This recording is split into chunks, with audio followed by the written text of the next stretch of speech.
O primeiro ponto é a gente saber que para o cara ter câncer de boca, ele não precisa ter leucoplasia. De maneira nenhuma. Ele pode começar a fazer alteração genética direto e já começar a lesão. E, aliás, a maioria dos pacientes é assim.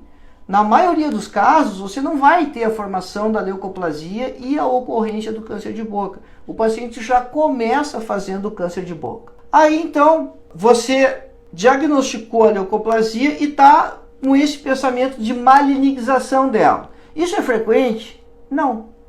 Estatisticamente, isso não é frequente. Você vai encontrar na literatura, e aí é bizarro os números, né? Desde 0,3% de prevalência de leucoplasias que sofreram transformação maligna até lá 9%. Então isso é uma amplitude muito grande, porque o 0,3 cabe muitas vezes até o 9%.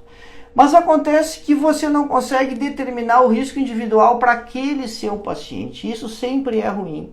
Né? Você diz para um paciente que o risco é 0,3% e ele faz o carcinoma.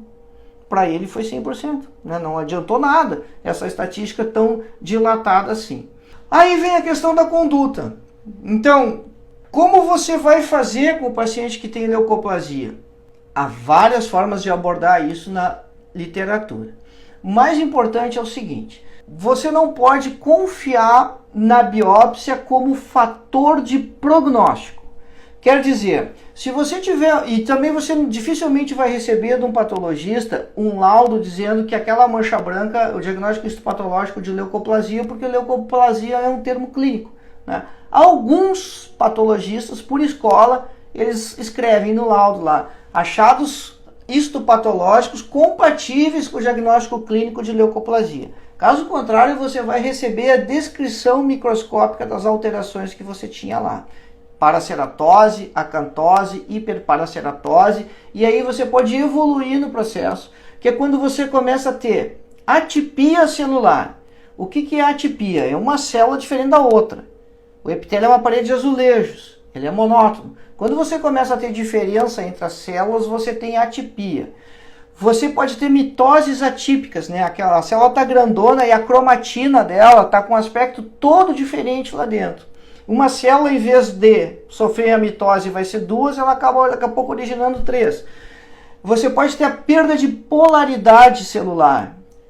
O compartimento genitor do epitélio é a camada basal, é lá onde ele duplica, e a célula vai em direção à superfície. Aí daqui a pouco você vê células em diferentes estágios de maturação misturadas no epitélio. Isso é perda da polaridade celular, ela perdeu o GPS, ela está indo para o lado errado. Toda essa riqueza de informações, elas podem vir estar presentes, descritas nesse laudo histopatológico. O que eu quis dizer antes é que isso não é fator de prognóstico para que você confie que esse paciente pode ter alta. E aí a gente tem várias justificativas. Primeiro, pode ser que o patologista tenha feito a análise seriada da leucoplasia, se você removeu toda ela. Se você fez uma biópsia total e ele fez a análise seriada, vai ser muito mais fiel. Mas por outro lado, existe um conceito que é antigo, é dos anos lá de 1950, e que às vezes ele fica um pouco esquecido, às vezes ele volta à tona, que é um conceito que fala em malignização, isso é um trava-língua, malignização de campo. E é um dos grandes problemas, por exemplo, porque que a gente não tem um controle claro, efetivo, com citologia esfoliativa para a mucosa bucal.